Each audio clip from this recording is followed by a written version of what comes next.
آئے ہوئے مہمانان مکرم، میرے معزز بزرگوں اور عزیز دوستوں، میں آپ کے اس عظیم الشان پروگرام میں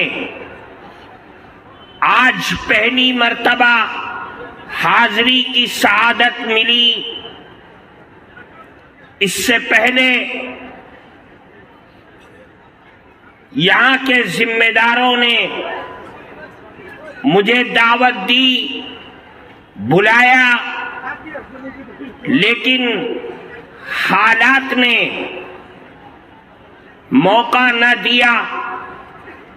اور حاضری نہ ہو سکی۔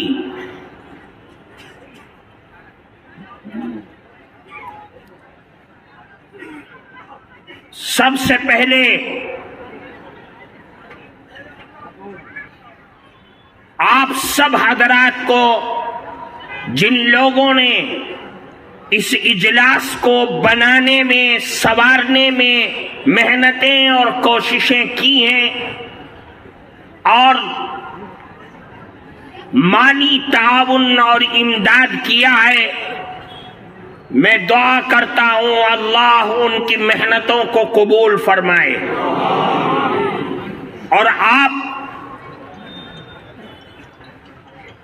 اس اجلاس میں اپنے کام کو چھوڑ کر کے یہاں حاضر ہوئے ہیں تو کچھ لے کر کے، کچھ سبق، کچھ پیغام قرآن اور حدیث کا، اللہ کے نبی کی زبان مبارک سے نکلے ہوئے کلمات جو ہماری زندگی کو بنانے اور سنوارنے میں، ہماری دنیا اور آخرت کو بنانے میں جو سب سے زیادہ اثر ڈال سکتی ہیں،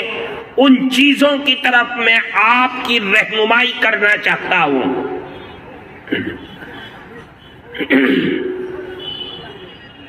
ہمارے آقا حضرت محمد مصطفیٰ صلی اللہ علیہ وسلم کی نبوت پر، آپ کے نبی ہونے پر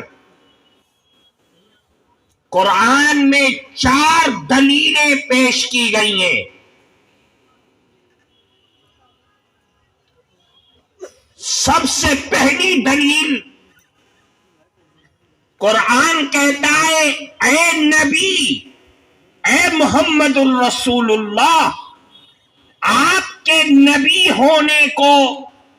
یہ تمام کے تمام جن کو آسمانی کتابیں توریت، میں دعا کرتا ہوں اللہ ان کی محنتوں کو قبول فرمائے۔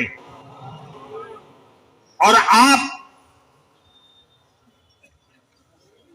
اس اجلاس میں اپنے کام کو چھوڑ کر کے یہاں حاضر ہوئے ہیں تو کچھ لے کر کے، کچھ سبق، کچھ پیغام قرآن اور حدیث کا، اللہ کے نبی کی زبان مبارک سے نکلے ہوئے کلمات جو ہماری زندگی کو بنانے اور سنوارنے میں، ہماری دنیا اور آخرت کو بنانے میں جو سب سے زیادہ اثر ڈال سکتی ہیں، ان چیزوں کی طرف میں آپ کی رہنمائی کرنا چاہتا ہوں۔